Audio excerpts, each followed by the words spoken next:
happy to present an artist talk with the brilliant Susan Ploetz. Susan Ploetz is an artist researcher working with somatics, theory, writing, performances, simulations, and live action role-playing, LARPing, in a different configuration. During the AI Party Pep Rally week, she has been running 2 LARPs called Skinship. Now, over to Susan.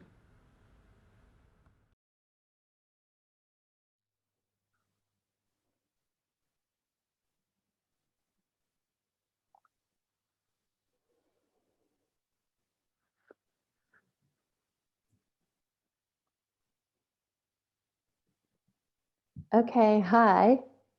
Welcome to my talk. My name is Susan Ploetz. I am an artist researcher. I live in Berlin. I'm from the United States originally. And I'm very happy to give this little presentation. I just ran 2 LARPs as a part of the AI Pep Rally Festival. And then now I'm going to give a little talk on the original LARP. So the LARPs I ran were online, and the original LARP was in real life with people and robots and objects and plants. So I'm going to explain a bit about how that LARP was and how I use LARP and somatics to explore issues surrounding things like AI and robotics and technology in general. I want to thank Bambino Bombast for having me, and especially to Amelia and especially Matilda for all your help and your interest in what I do. And thank you to Oscar for doing tech for this talk. I'll give hopefully about a half-hour talk, and then you can type in questions in the chat in the Twitch interface that I think I'll be able to see. I'll get, when we get there, I will see your questions. So I'm going to share my screen now, and hopefully you'll be able to see it.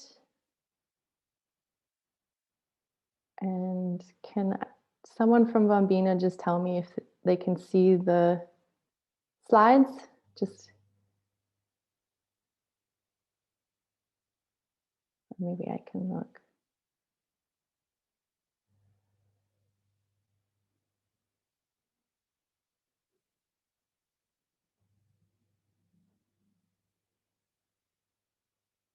Can you see the slides?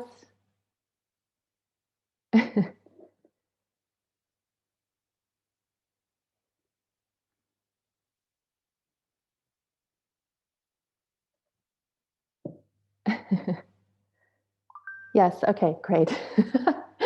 Okay, so latency, it's a beautiful thing.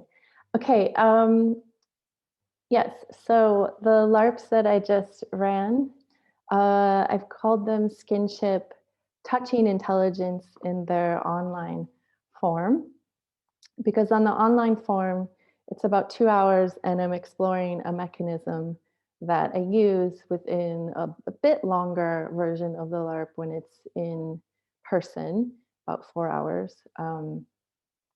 And I just wanted to give a little background into my work and also touch on what somatics and LARPing is in case not everyone knows what that is. They're both very experiential forms. So there's only so much I can describe in words briefly, but hopefully it will at least give you a kind of beginning of an understanding if you're not familiar with the forms already. But yeah, I've been doing performance art for a while, and I got a little frustrated. I did a bit of audience interaction in my work, and I was getting a little frustrated with the lack of agency on the part of the audience member, or the disbalance of agency and what is sometimes called like alibi, in the sense that when you're a performance artist, you have a kind of an excuse and a different persona that you might be playing. But as an audience member, you don't have that same excuse. And I had myself been to performances where I felt a little um, off guard, caught off guard, or not sure what to do, and not. And honestly, there wasn't a lot of consent sometimes to whether or not I wanted to participate. So I was drawn to LARP because I think LARP designs a lot more for interactions where agency is distributed and shared, and um, um, yeah, it's more that everyone's on a level ground and starting together. But I have to say that I got interested in LARP through somatics first. So um, if you don't know what somatics is, somatics is kind of an general umbrella term for practices of perception, really, but how you perceive your body, how you perceive emotion, and it really emphasizes the internal experience of the participant. And somatics, um, yeah, I think this emphasis on the internal experience is really important, has a lot of links to what I find interesting about LARPing. The kind of somatics that I eventually studied is a form of body mind centering, and it has a lot of focus on the systems of the bodies, the material of the body, and I would say like the material intelligence of the body. I also think that there's this form called idiokinesis, but I think it's a kind of general quality that you explore in a lot of different somatic forms. And idiokinesis speaks to the way that the imagination and physical reality interact and are highly interconnected. Other non-Western cultures would say that they're not separate things. Actually, they're on the same field, but somatics really actively engages with how you imagine the body, and then how that can move the body or really actually affect the tissues, and vice versa. Like if you start moving differently or affecting the tissues, how does that uh, change the narratives or the images that you might have about not only yourself, but the environment and other people around you. And a lot of these practices, while developed in the West, were highly influenced by non Western movement practices, such as Tai Chi, Aikido, yoga, things like that. There's also an emphasis, I would say, on these kind of imaginary biologies and a more creative. I mean, there's a lot of taking from Western biologies, but other cultures' biologies, and this idea that it's something that's constantly invented and to be explored, and not a static um, thing. So here's some pictures, just in case you have no idea what I'm talking about, of Feldenkrais there in the black and white photo, and some movement explorations you might do. Some people lying in stillness here. And then this last photo, I think, speaks to um, something that you might do in a partnered activity, and something that I also encountered in a LARP workshop. And I was really, really blown away by. I'd never heard of LARP before, and this is especially coming from the Nordic LARP tradition, which I'll touch on briefly soon. But I was really blown away by this Ars Armandi simulation technique. And what really fascinated me about it is that it was simulating um, a romantic or sexual or very intimate physical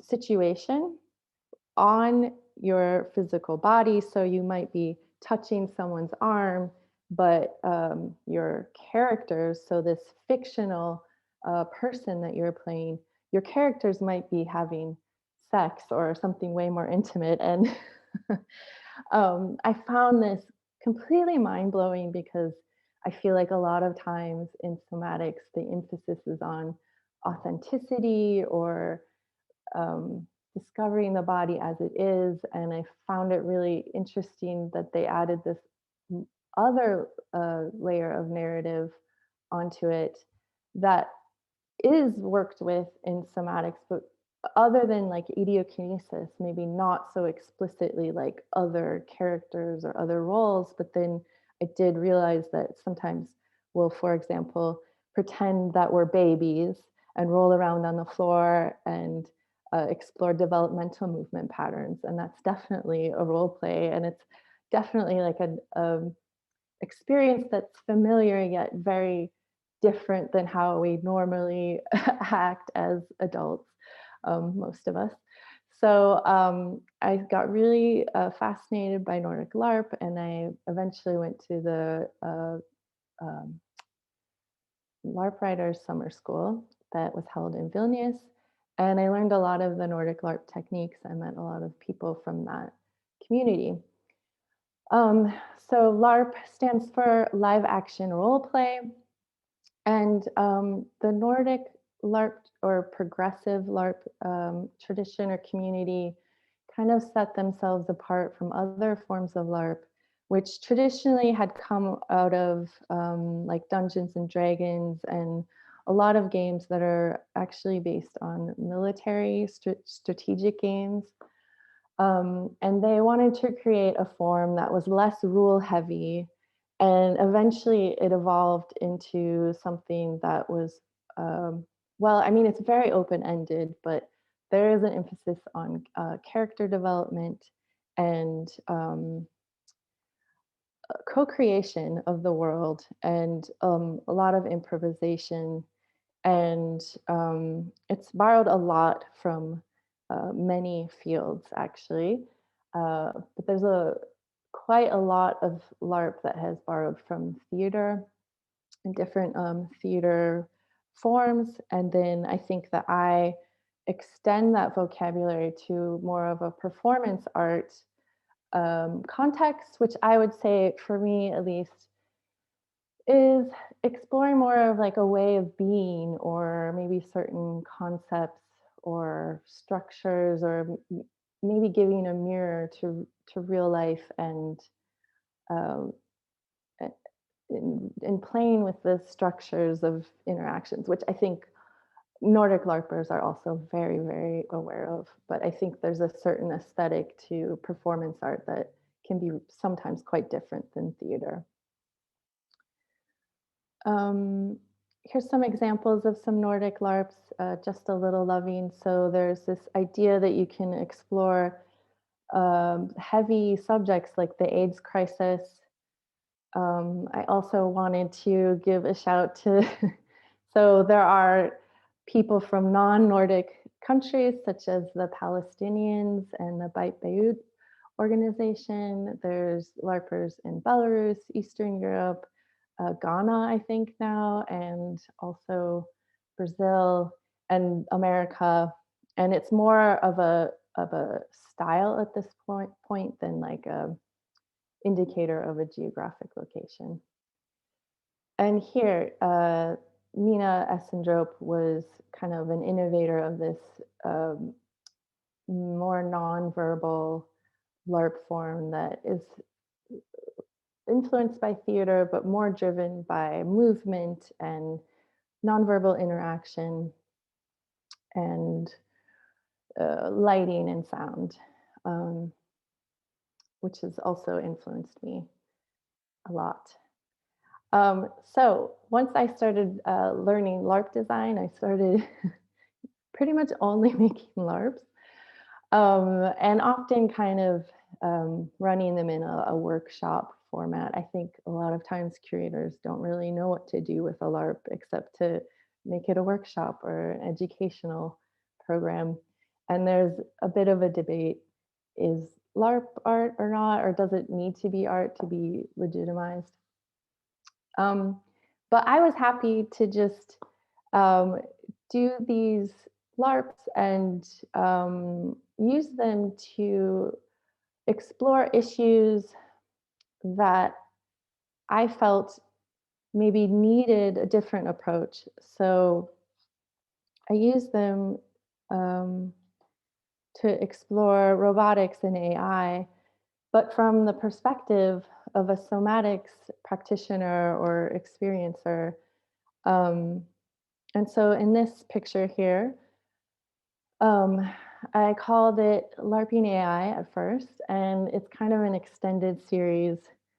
But this first one, I had I had the participants go through developmental movement exercises from somatics, and then we went in and talked a bit about developmental robotics, which is a type of robotics that's influenced by developmental psychology. And there is a bit about also physicality and how it's very prominent in somatics and it's less so in developmental psychology. But the idea that, like, the position in which you learn a word affects how you memorize that word. And they've been using that in robotics, for example. And then I also had them play robots slash like intelligent robots. And this is also um, something that is up for debate in robotics, this kind of duality between robotics and AI and like intelligent robots. And also there's a lot of work in robotics with like morphological cognition or intelligence, and how you can use movement to uh, do computation, but also there's a new form of robots. So the good old AI or robotics was that there was like a central place that all the information was kind of calculated, and then they gave instructions out from that place.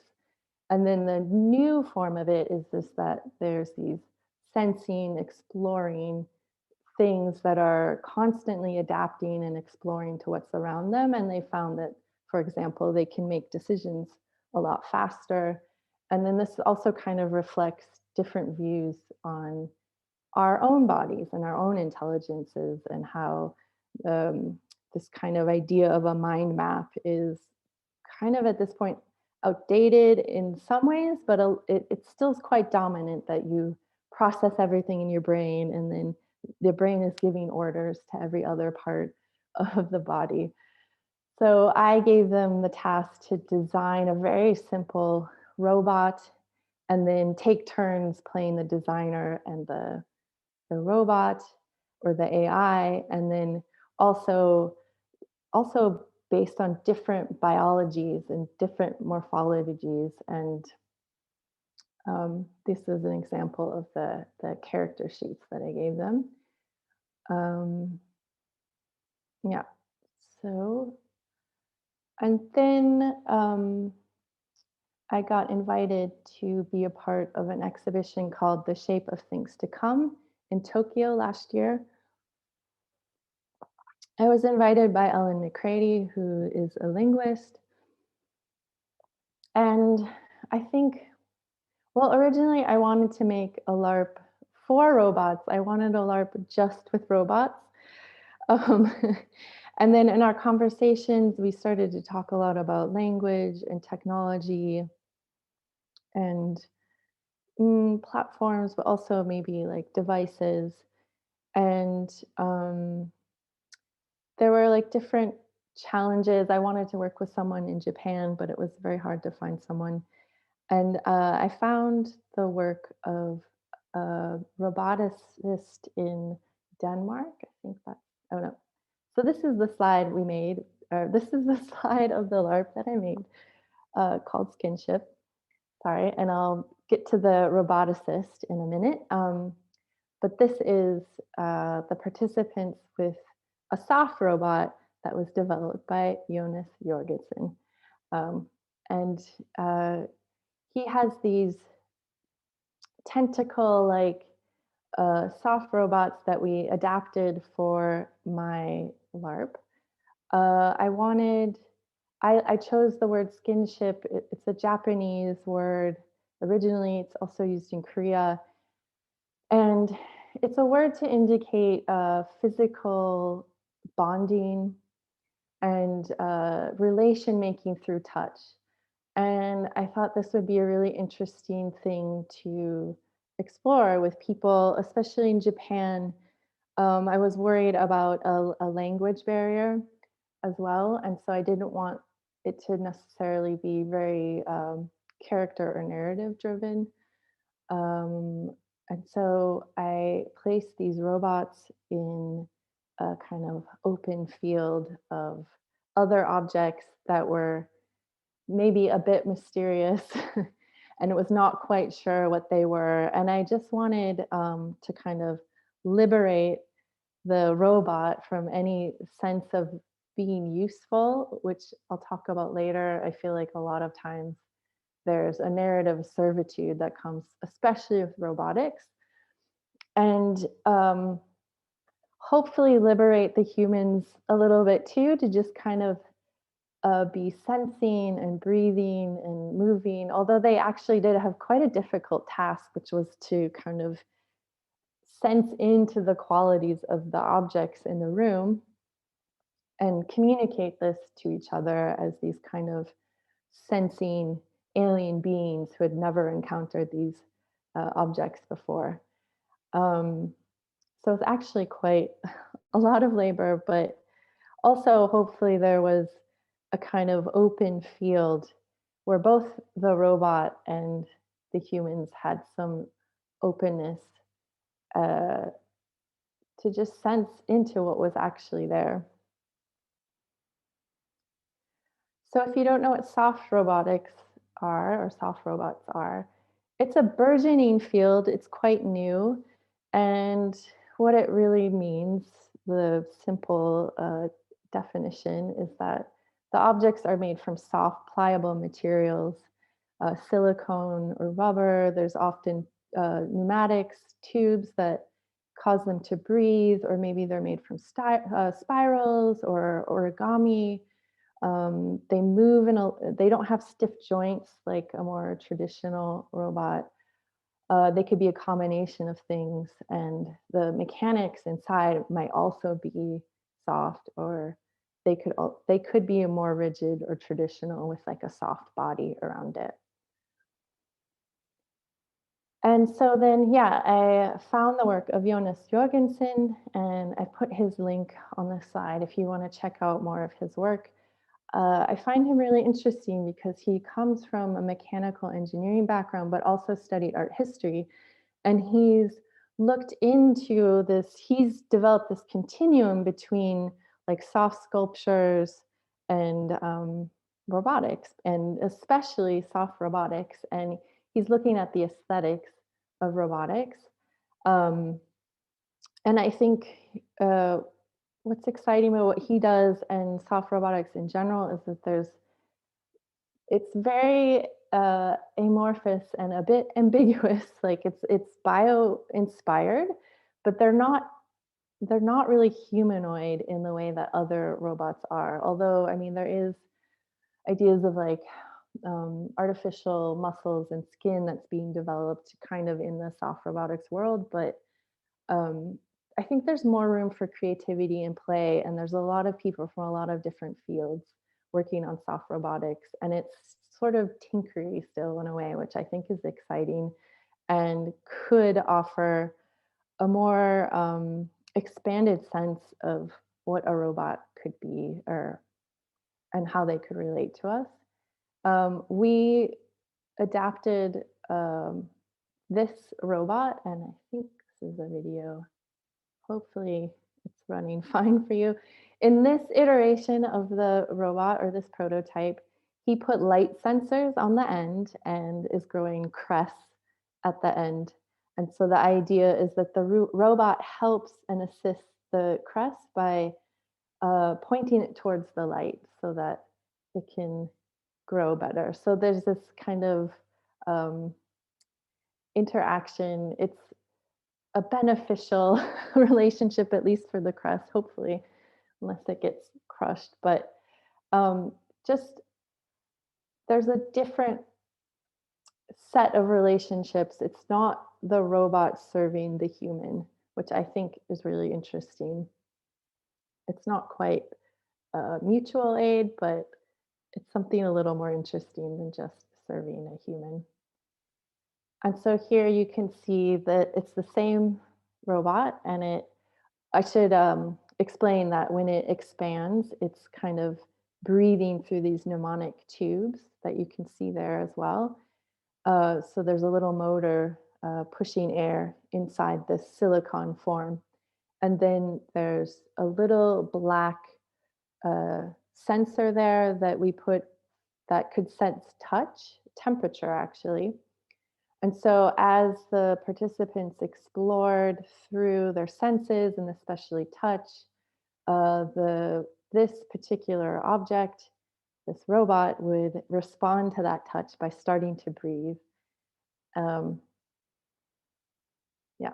So we also wrote a paper, and well, we structured a kind of experiment around this, and we gave the participants a questionnaire at the end of the LARP and asked them to rate what they perceived as the robot's intelligence, safety, likability, I think. It's a very standard questionnaire that's used in robotics a lot. And then we had a test group that did not encounter the robot in a LARP, but in a more conventional setting where I explained what it was. And um, yeah, it was very interesting as an artist to work with this format.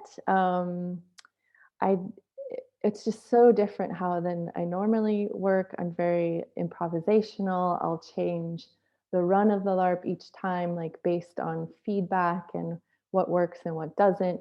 But that doesn't work in a scientific or research context. It has to be very standardized, run as closely as the other experiments as possible. It has to have a very strict framework.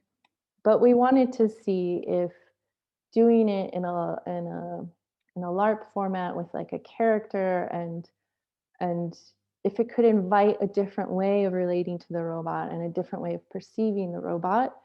And I think we also um, realized that the conditions and the context of how you are introduced to a robot greatly affect how you might perceive it. Okay, so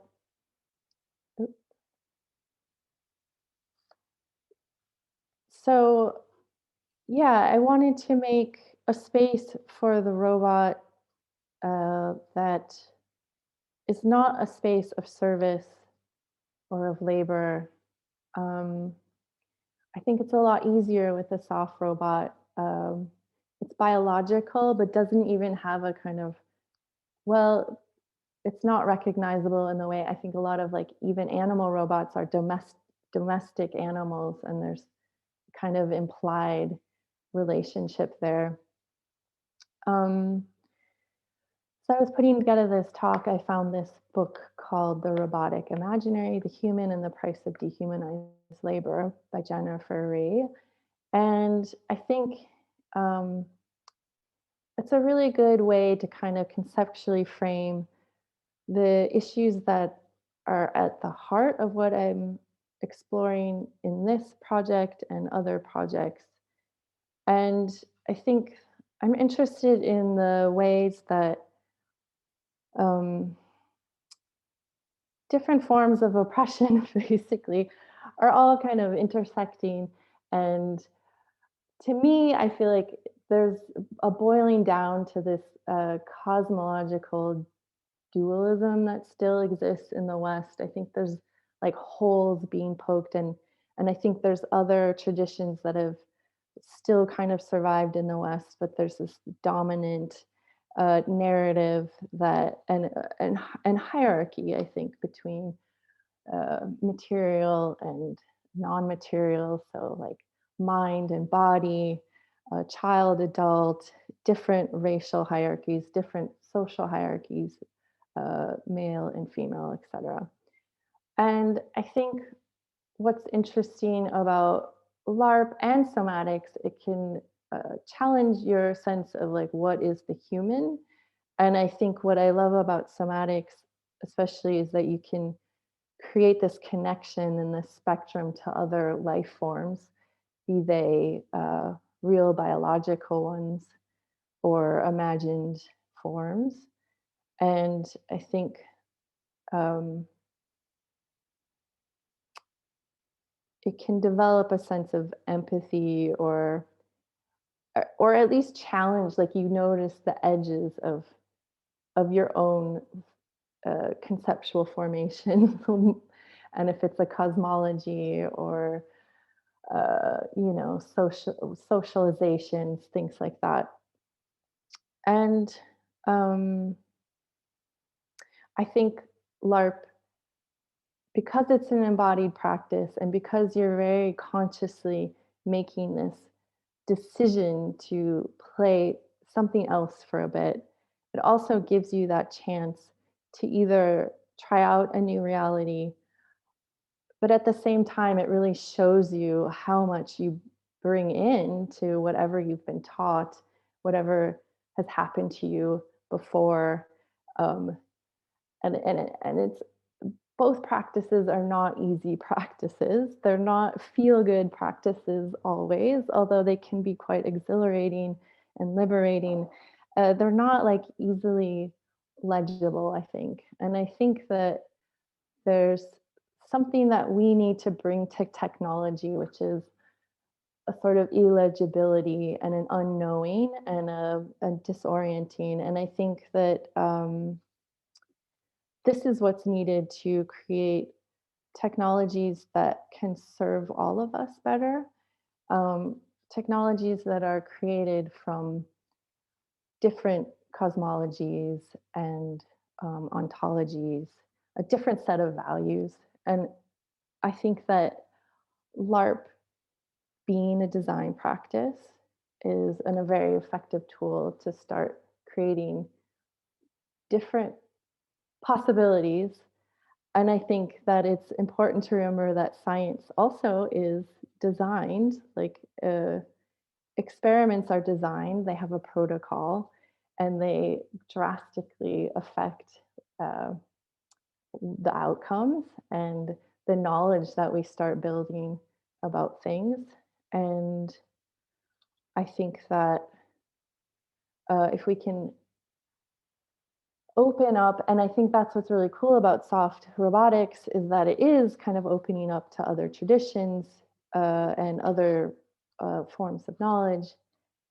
But I think that there's still an industrialization to what's going on. And so I think that bringing in the arts in whatever form, and especially, I especially am interested in um, these kind of co-creative experiences can help us hopefully develop some more liberated forms of technology. Yeah. So I think Jennifer Ree has a great set of questions to ask when we're looking at a robotic figure, and I think it could be applied to any kind of technology. Um, and also that being itself, there's different strategies to being, and those are also technologies. And I think that's something that's very much of interest for me in my work. Um, yeah, I think now I will open it up to any questions. And if anything wasn't clear and you want me to explain a little more, that is also great. I'm going to have to go to Twitch to do that. But here are some other starting points for discussion if people want to discuss, or I can just keep talking as well. I don't actually know where the chat is. Ah, here. Here's the chat. Okay, great. Okay. So please type in your questions into the chat. I would love some questions at this point.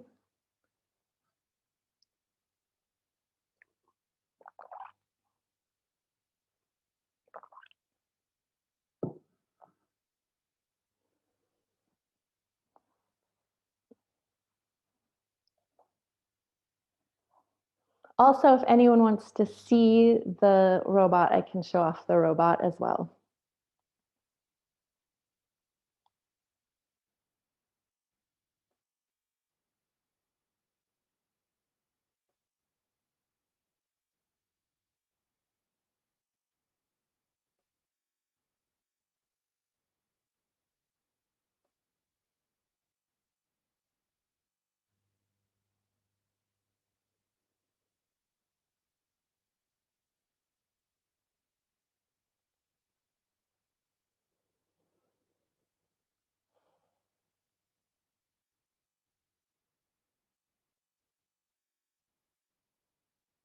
Uh-oh.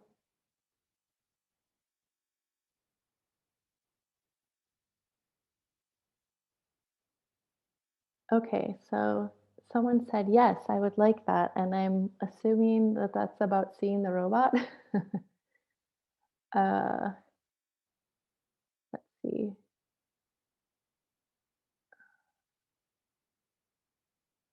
Um, sorry, I'm just, okay. Um, okay, great.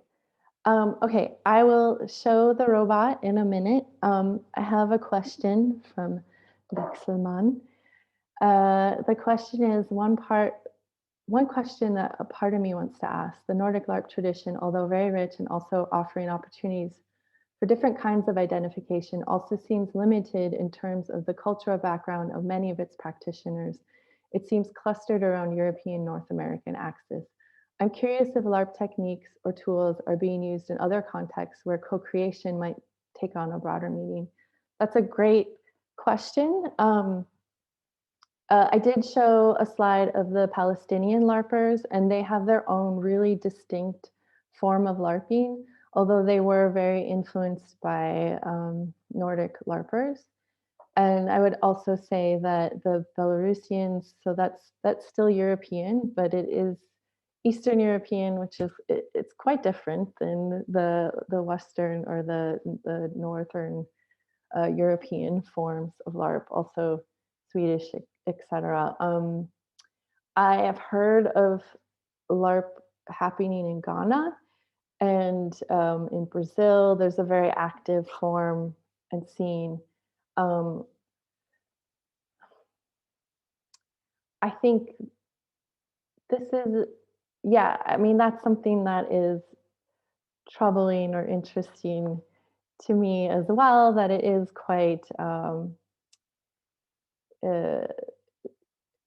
oriented towards Europeans, and it's problematic for me as well when I do LARPs in, say, Sweden or Norway, and I feel like it is hard to kind of um, bridge the cultural gaps sometimes, and like especially in styles and like what you want to experience while you're LARPing.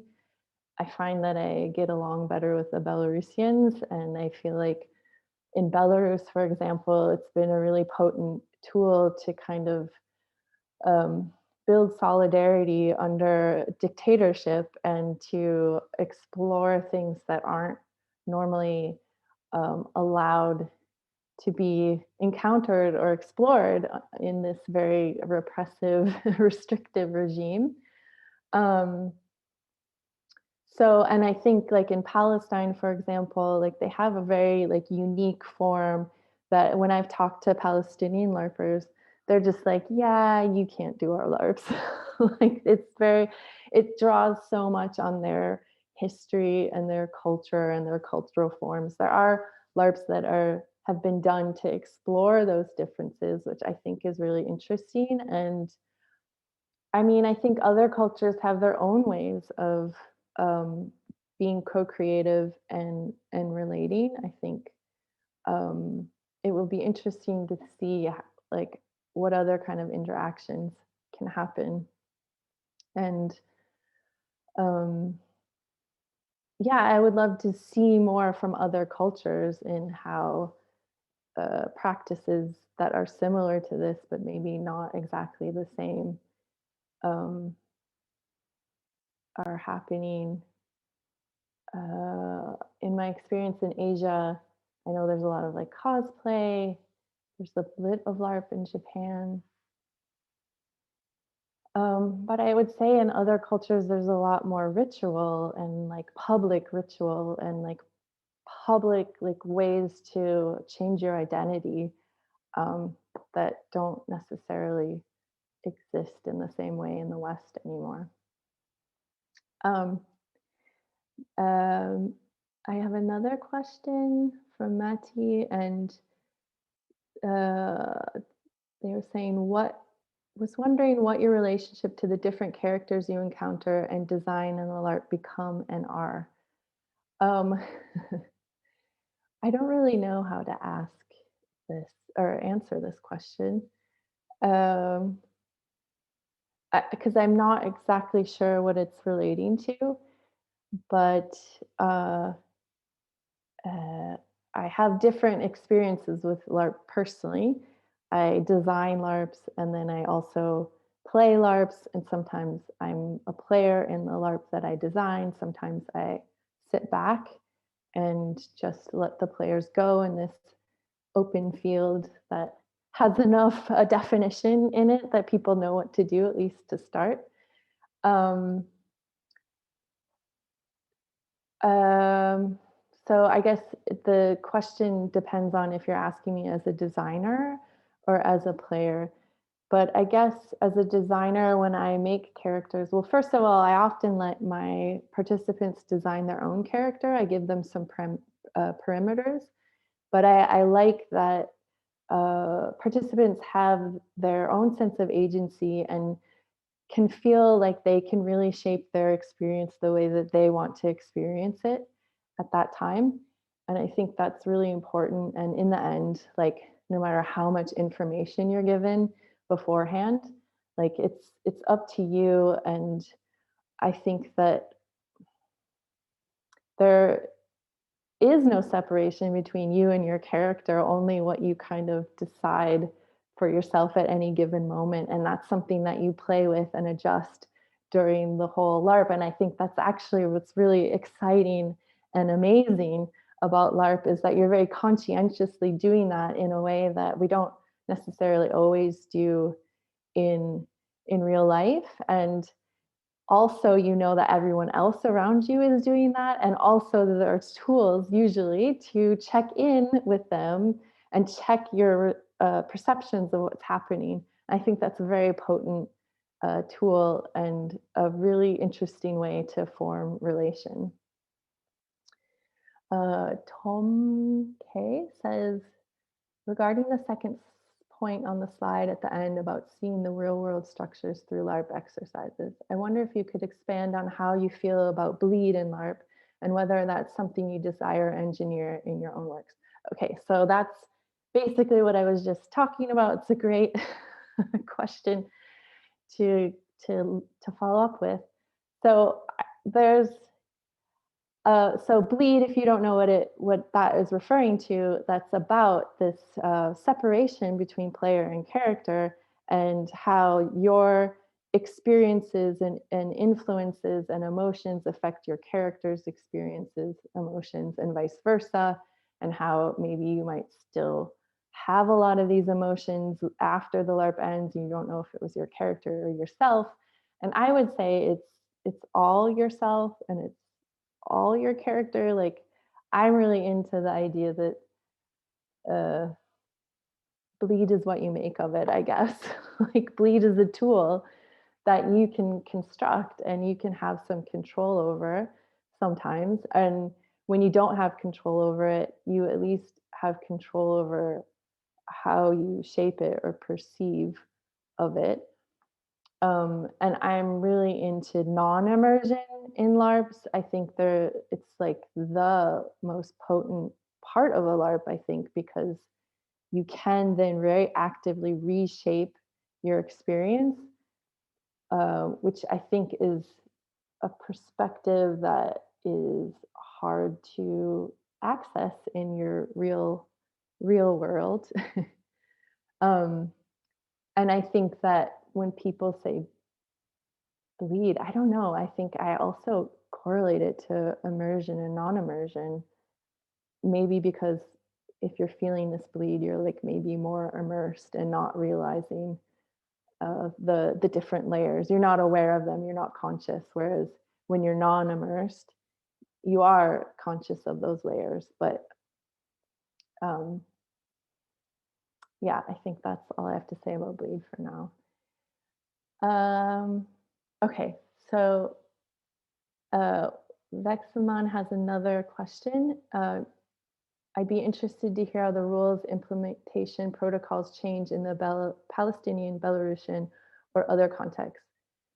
Okay, so in the Palestinian context, I'm not an expert. I only know what I've known, but talking to my Palestinian LARP friends.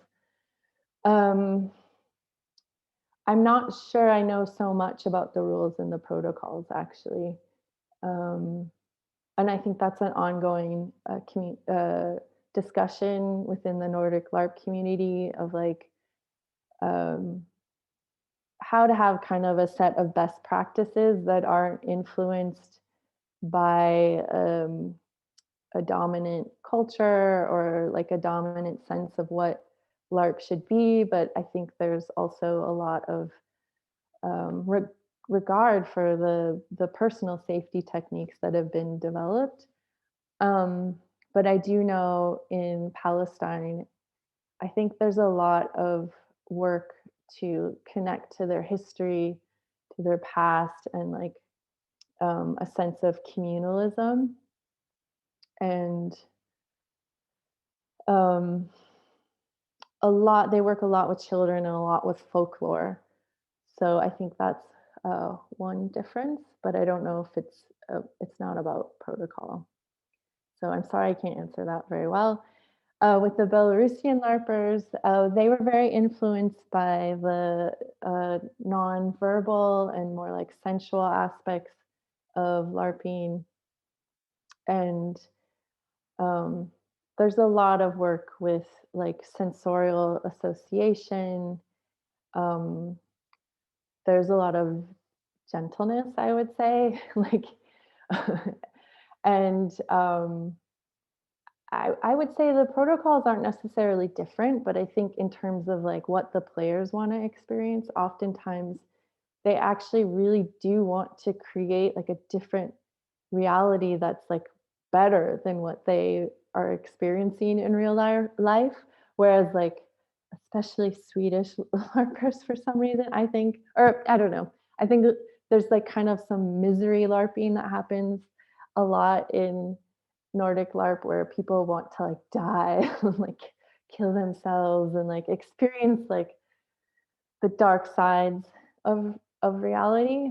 And there might be a little more cultural pressure in those countries to feel like, yeah, everything's fine, everything's okay, we have a great life here.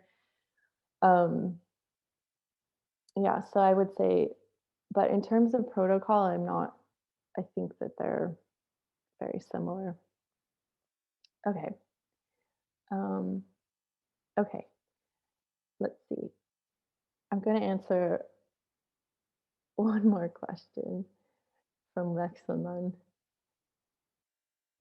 Um, yeah, so he's mentioning carnival and pre-Christian ecstatic rituals, from Dancing in the Streets, A History of Collective Joy, which is a great book. And these rituals allowed for changing identities and an inversion of social and political hierarchies. And yeah, I think that comes to mind for me too. And I think these traditions, I mean, there's still, I mean, in Germany, there's still Carnival in France and, you know, other countries, non-Protestant ish regions, I would say. So, yeah, but I think in other parts of the world, uh, there's more of those kind of festivities, I think. And then he's curious about my work with this LARP online in the midst of pandemic has led you to terms of thinking about somatics, LARP, and connection in the world ahead of us. Um, yeah, I think that when I do this LARP online, Skinship, what I would like to create is an experience where people can feel simultaneously embodied and aware of their surroundings. So, really connecting physically through touch and their other senses, and then also connecting with other people through this technology. Uh, I I think that at first I didn't want to do LARPs online because the audio visual technologies are pretty poor, just because of encryption and things like that. But when I ran it the first time, this LARP, the first time online, I was really struck by how intimate it could feel, just through audio, and even if the audio wasn't very good quality. And I think there's something about not being strictly on the screen and more in the audio, and you can free up visual for either something else or just close your eyes. I think there's something very uh, intimate about that while you're still aware of the separation. And I think that like somatics is even more important now. um, and yeah, it's been, quite sad for me to not be in physical space with people because there's just so much more information that and sensing that can happen when you're together. Um, but I think what I've noticed, like especially is slowness. Like I think that slowness is really important for working with trauma, like for traumas that before the pandemic and traumas in the pandemic. And I think that's what this time could ultimately teach us is that slowness is so important, and taking time and pausing and absorbing and sensing before reacting and things like that. So I think that whatever we can do just on our own, and I think for me too, I'm really interested in we have relations all the time, even if it's not with other humans. Like I do relate to the pillow. I mean, this is very much my universe, is that I do really connect to material things. And I think other cultures have, for example, Japanese have a very different relationship to their objects, and they see, or, with Shinto, like every object has a spirit. And there's ways of connecting to what's around you, and there's a way of feeling like the world and life is quite full, even if we can't have the same kind of physical interactions with other humans. And so I think that's really important to connect with however you can. And I think LARP itself as a form is like interesting way to be online together. That's very different than other ways that we're online with each other, but also connected to maybe, ways that we shift identity on online, but also that it's not yet anyways, like commercialized. It's not a place for value extraction. Like the value is kept within the system, and oftentimes is kind of a closed system. Um, and so I think that's important to create these spaces where we retain the value for ourselves and whoever we're with, and that we're creating ways to be better relations to each other and to the material world. I think it's important to develop that approach to things in this very turbulent time. Um, I did get a request to see the robot, so as I'm ending here, I'll show you the robot. Uh, so I'm touching the sensor that's here. Let's see. Actually, it works better, faster with breath.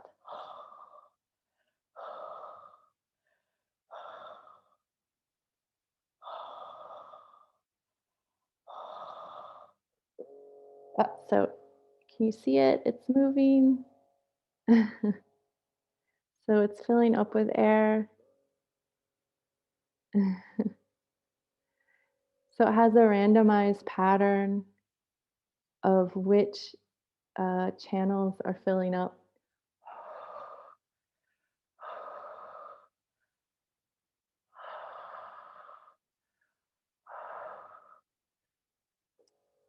Yeah, here we go. And then I'll show you the tubes. So these are the pneumonic tubes that bring air into the silicone body. And these wires are attached to the sensor, um, which are attached to a microchip board. Here's the kind of guts. So these are the motors that fill up the tubes with air. And then there's a very small um, board of electronics that have the code in it that um, decide how much air and which channels fill with air. And it can kind of, when it's on the ground, it kind of has this uh, wavy kind of motion and movement. So, yeah, I would really encourage you to look up Soft Robotics online. It's a very exciting, cool field. And I think that Soft Robotics, I think it gives us a chance to relate to the non-human in a really different way, but still is kind of reminiscent of biology and can help us also uh, relate to ourselves in a different way potentially. Uh, I I think I'll end soon, especially it doesn't seem like there's any more questions. But I will share my website. Well, it's just susanploetz.com. Or you can write me at ploetzly@gmail.com if you have more questions or curious about other things. And I thank you all for your great questions and for tuning in. And maybe we'll interact some other time. And I'll leave it to Bambina Bombas to end the stream.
Thanks everyone for today.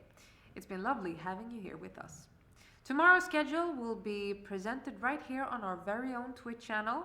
And don't forget, if you have any questions, just send an email to info@bombinabombas.com. Also, we wish to remind you to head to the manifesto document and commit your contribution. We need you to create the best possible future. Vote AI.